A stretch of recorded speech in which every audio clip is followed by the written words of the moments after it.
Len Charlson has written this book called No Home Like Place. And I was reading it this afternoon. I found this quote, which I thought was a perfect introduction to the book, but also a perfect sort of summary of what Cheryl has been saying. And the quote is this. It's what he wrote, so it's a quote from Len. Place is first landscape, and then it is memory, and then it is story. And that brings to mind, I think, for all of us as Christians, the number of times in Deuteronomy where the people are told to remember, and I think it's around from chapter 9 to 11. The word remember is mentioned at least 3 times. I've counted them before, but can't remember what it was. But it's enough so you realize this is really important. And what you're supposed to remember is the story. And the story is the story of the Exodus. And of course, that's what the Seder Supper, the Haggadah, is all about. It's about remembering the story. And in remembering a story, we are actually, the Jews in the Seder are remembering. They're putting their lives together. They're putting back the different memories of parts of their life. So they are remembering, in a way, their whole selves. So this story is called All the Places to Love. It's by Patricia McLaughlin with paintings by Mike Rimmer. It's published by HarperCollins, and it's published in 1994. And it was published in a year where there were 2 very good books published. One was called Baby, and one was this one. And the same person actually wrote both, so there's, I'm not sure they were in the same year. But Mike Wimmer dedicated this book, and I want to read the dedication. Dedicated to my grandparents, Jace and Goldie Hambrick, for their 64 years of marriage, which serve as the mortar that binds my family together. On the day I was born, my grandmother wrapped me in a blanket made from the wool of her sheep. She held me up in the open window so that what I first heard was the wind. What I first saw were all the places to love. The valley, the river falling down over the rocks, the hilltop where the blueberries grew. My grandfather was painting the barn, and when he saw me, he cried. He carved my name, E-L-I, Eli, on a rafter beside his name, and beside grandmother's name, and the names of my papa and mama. Mama carried me on her shoulders before I could walk through the meadows and hayfields. The cows watched us, and the sheep scattered. The dogs ran ahead, looking back with sly smiles. When the grass was high, only their tails showed. When I was older, Papa and I plowed the fields. Where else is the soil so sweet, he said. Once Papa and I lay down in the field, holding hands, and the birds surrounded us. Raucous black grackles, redwings, crows in the dirt that swaggered like pirates. When we left, Papa put a handful of dirt in his pocket. I did, too. My grandmother loved the river best of all the places to love. That sound, like a whisper, she said, gathering in pools where trout flash like jewels in the sunlight. Grandmother sailed little bark boats downriver to me with messages on little sail. I love you, Eli, one said.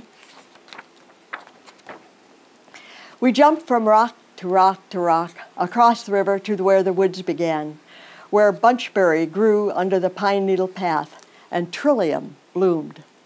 Under the beech tree was a soft, rounded bed where a deer had slept. The bed was warm when I touched it. When spring rains came and the meadow turned to marsh, cattails stood like guards and killdeers called. Ducks nestled by marsh marigolds, and the old turtle, his shell all worn, no matter how slow, still surprised me. Sometimes we climbed to the place Mama loved best, with our blueberry buckets and a chair for my grandmother, to the blueberry barren where no trees grew, the sky an arm's length away, where marsh hawks skimmed over the land, and bears came to eat fruit, and wild turkeys left footprints for us to find, like messages. Where else, said my mama, can I see the sun rise on one side and the sun set on the other? My grandfather's barn is sweet-smelling and dark and cool. Leather harnesses hang like paintings against old wood, and hay dust floats like gold in the air. And once he lived by the sea. But the barn is the place he loves most. Where else, he says, can the soft sound of cows chewing make all the difference in the world? Today we wait, him sitting on a wooden slat chair and me on the hay, until much later, my grandmother holds up a small bundle in the open window, wrapped in a blanket made from the wool of her sheep, and my grandfather cries. Together, we carve the name Sylvie, Sylvia, on the rafter, beside the names of grandmother and grandfather, and my mama and papa, and me. My sister is born.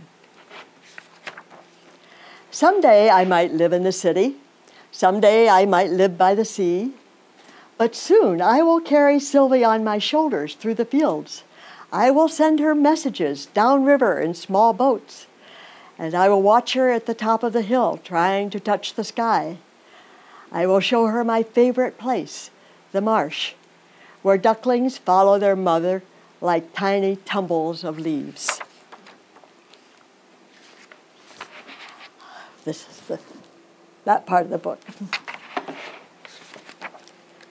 All the places to love are here, I'll tell her, no matter where you may live. Where else, I will say, does an old turtle crossing the path make all the difference in the world?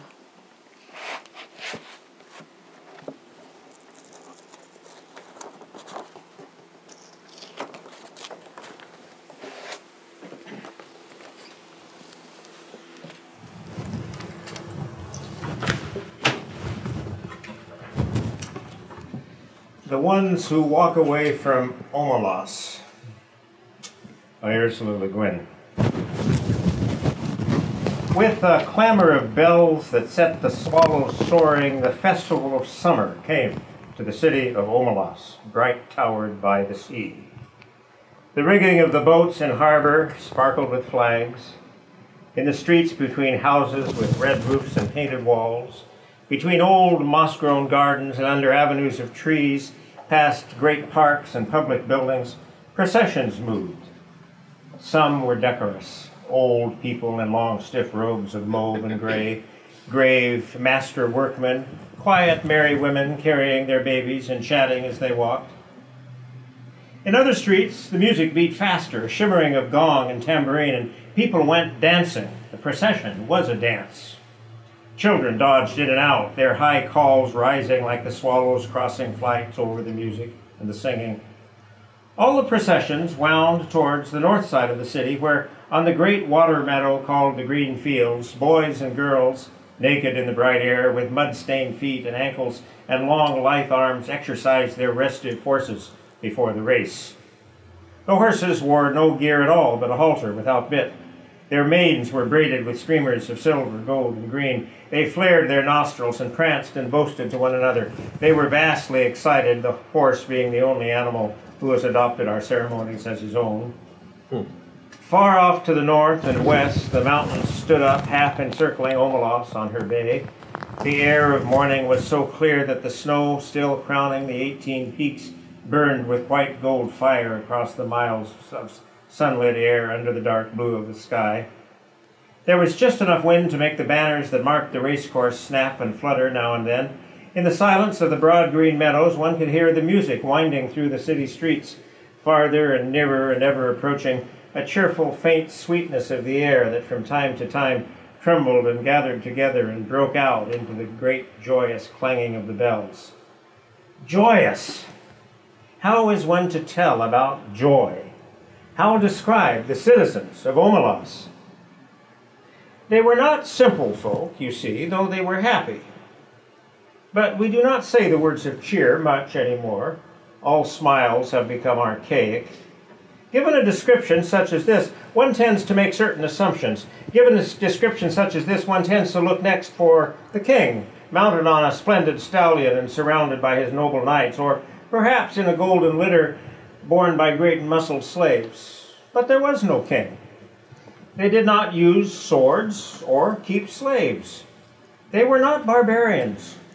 I do not know the rules and laws of their society, but I suspect that they were singularly few. As they did without monarchy and slavery, so they also got on without the stock exchange, the advertisement, the secret police, the bomb, and the cell phone. She didn't write that. Yet I repeat that these were not simple folk, not dulcet shepherds, noble savages, bland utopians. They were not less complex than us. The trouble is that we have a bad habit, encouraged by pedants and sophisticates, of considering happiness as something rather stupid. Only pain is intellectual, only evil interesting.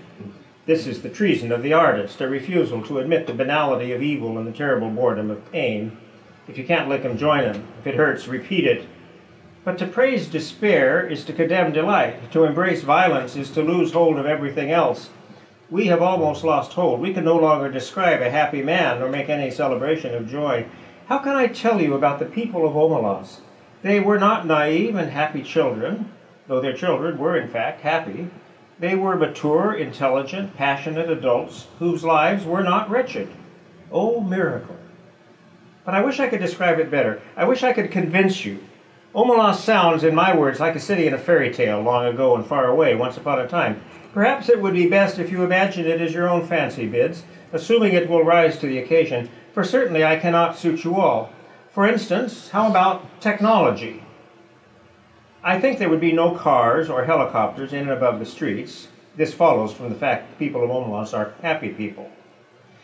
Happiness is based on a just discrimination of what is necessary, what is neither necessary nor destructive, and what is destructive. In the middle category, however, that of the unnecessary but undestructive, that of comfort, luxury, exuberance, etc., they could personally well have central heating, subway trains, washing machines, and all kinds of marvelous devices not yet invented here, floating light sources, fuelless power, a cure for the common cold. Or they could have none of these, it doesn't matter, as you like it.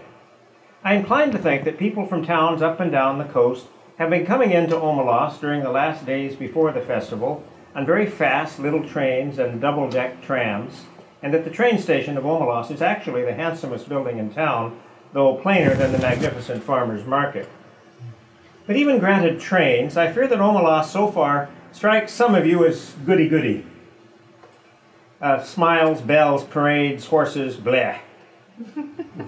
If so, please add an orgy. If an orgy would help, don't hesitate. Let us not, however, have temples from which issue beautiful nude priests and priestesses already half in ecstasy and ready to copulate with any man or woman, lover or stranger, who desires union with the deep Godhead of the blood, although that was my first idea. But really, it would be better not to have any temples in Omelas, at least not manned temples. Religion, yes. Clergy, no. Surely the beautiful nudes can just wander about offering themselves like divine soufflés to the hunger of the needy and the rapture of the flesh. Let them join the processions. Let tambourines be struck above the copulations and the glory of desire be proclaimed upon the gongs. And, a not unimportant point, let the offspring of these delightful rituals be beloved and looked after by all. One thing I know there is none of in Omelas is guilt. But what else should there be? I thought at first there were no drugs, but that is puritanical.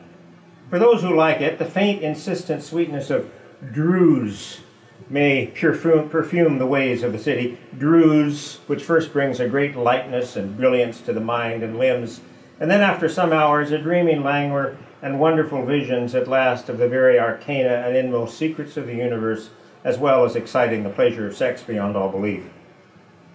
And it's not habit forming. For more modest tastes, I think there ought to be beer. What else? What else belongs in this joyous city? The sense of victory, surely, the celebration of courage, but as we did without clergy, let us do without soldiers. The joy built upon successful slaughter is not the right kind of joy. It will not do. It is fearful and it's trivial.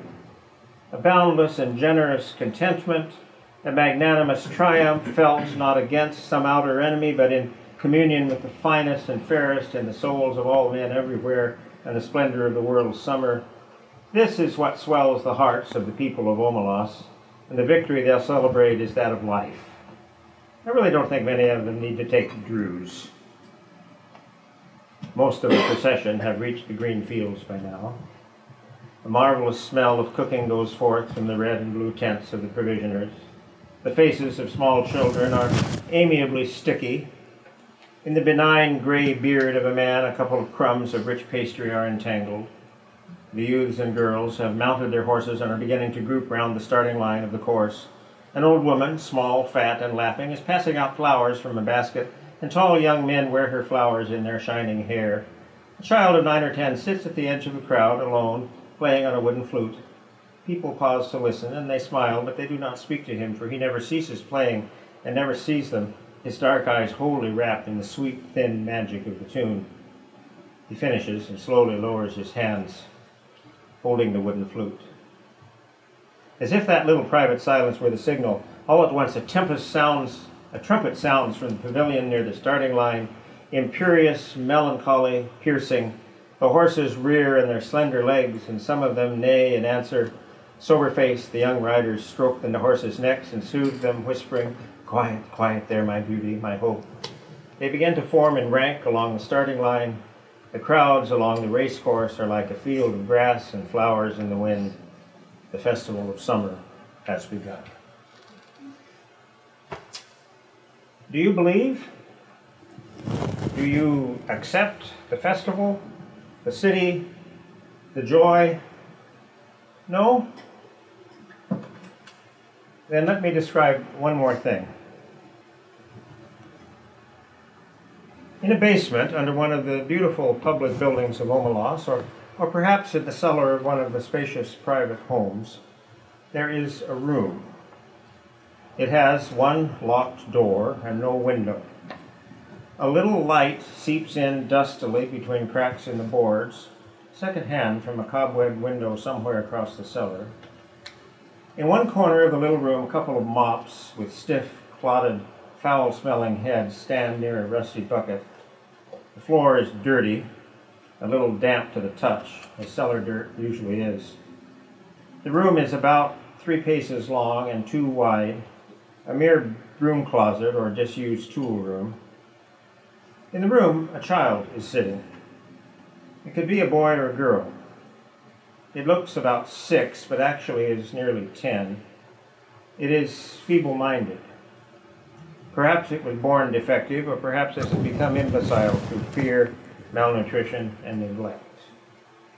It picks its nose and occasionally fumbles vaguely with its toes or genitals as it sits hunched in the corner farthest from the bucket and the 2 mops. It is afraid of the mops. It finds them horrible. It shuts its eyes, but it knows the mops are still standing there, and the door is locked, and nobody will come. The door is always locked, and nobody ever comes, except that sometimes the child has no understanding of time or interval. Sometimes the door rattles terribly and opens, and a person or several people are there. One of them may come in and kick the child to make it stand up. The others never come close, but peer in at it with frightened, disgusted eyes. The food bowl and the water jug are hastily filled, the door is locked, the eyes disappear. The people at the door never say anything, but the child, who has not always lived in the tool room and can remember sunlight and its mother's voice, sometimes speaks. "I will be good," it says. "Please let me out. I will be good." They never answer. The child used to scream for help at night and cry a good deal, but now it only makes a kind of whining, "Yeah, yeah," and it speaks less and less often. It is so thin there are no calves to its legs. Its belly protrudes. It lives on a half bowl of cornmeal and grease a day. It is naked. Its buttocks and thighs are a mass of festered sores as it sits in its own excrement continually. They all know it is there, all the people of Omaha. Some of them have come to see it. Others are content merely to know it is there. They all know that it has to be there. Some of them understand why, and some do not, but they all understand that their happiness, the beauty of their city, the tenderness of their friendships, the health of their children, the wisdom of their scholars, the skill of their makers, even the abundance of their harvest and the kindly weathers of the skies depend wholly on this child's abominable misery. This is usually explained to children when they are between 8 and 12, whenever they seem capable of understanding. And most of those who come to see the child are young people, though often enough an adult comes or comes back to see the child. No matter how well the matter has been explained to them, these young spectators are always shocked and sickened at the sight. They feel disgust, which they had thought themselves superior to. They feel anger, outrage, impotence, despite all the explanations. They would like to do something for the child, but there is nothing they can do. If the child were brought up into the sunlight, out of that vile place, if it were cleaned and fed and comforted, that would be a good thing indeed. But if it were done in that day and hour, all the prosperity and beauty and delight of Omaha would wither and be destroyed. Those are the terms. To exchange all the goodness and grace of every life in Omaha for that single small improvement. To throw away the happiness of thousands for the chance of the happiness of one, that would be to let guilt within the walls indeed. The terms are strict and absolute. There may not even be a kind word spoken to the child. Often the young people will go home in tears or in a tearless rage when they have seen the child and face this terrible paradox. They may brood over it for weeks or years. But as time goes on, they begin to realize that even if the child could be released, it would not get much good of its freedom. A little vague pleasure of warmth and food, no doubt, but little more. It's too degraded and imbecile to know any real joy. It has been afraid too long ever to be free of fear. Its habits are too uncouth for it to respond to humane treatment. Indeed, after so long, it would probably be wretched without walls about it to protect it and darkness for its eyes and its own excrement to sit in. Their tears at the bitter injustice dry when they begin to perceive the terrible justice of reality and to accept it. Yet it is their tears and anger, the trying of their generosity, and the acceptance of their helplessness, which are perhaps the true source of the splendor of their lives. Theirs is no vapid, irresponsible happiness. They know that they, like the child, are not free. They know compassion. It is the existence of the child and their knowledge of its existence that makes possible the nobility of their architecture, the poignancy of their music, the profundity of their science. It is because of the child that they are so gentle with children. They know that if the wretched one were not there sniveling in the dark, the other one, the flute player, could make no joyful music as the young riders line up in their beauty for the race in the sunlight of the first morning of summer. Now, do you believe in them? Are they not more credible? But there is one more thing to tell, and this is quite incredible. At times, one of the adolescent girls or boys who go to see the child does not go home to weep or rage, does not, in fact, go home at all. Sometimes also, a man or woman much older falls silent for a day or two, and then leaves home. These people go out into the street, and walk down the street alone. They keep walking and walk straight out of the city of Omelas, through the beautiful gates. They keep walking across the farmlands of Omelas. Each one goes alone, youth or girl, man or woman. Night falls. The traveler must pass down village streets, between the houses with yellow-lit windows, and on out into the darkness of the fields. Each alone they go, west or north, toward the mountains. They go on. They leave Omelas. They walk ahead into the darkness, and they do not come back. The place they go towards is a place even less imaginable to most of us than the city of happiness. I cannot describe it at all. It is possible that it does not exist. But they seem to know where they are going. The ones who walk away from Omelas.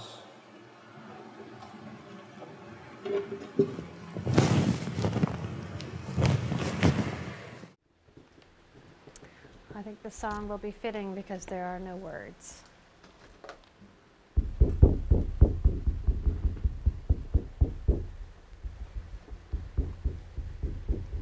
Way, way, ah, hey, ah, way, ah, hey, ah, way, ah, way, ah, hey, ah, na, na, way.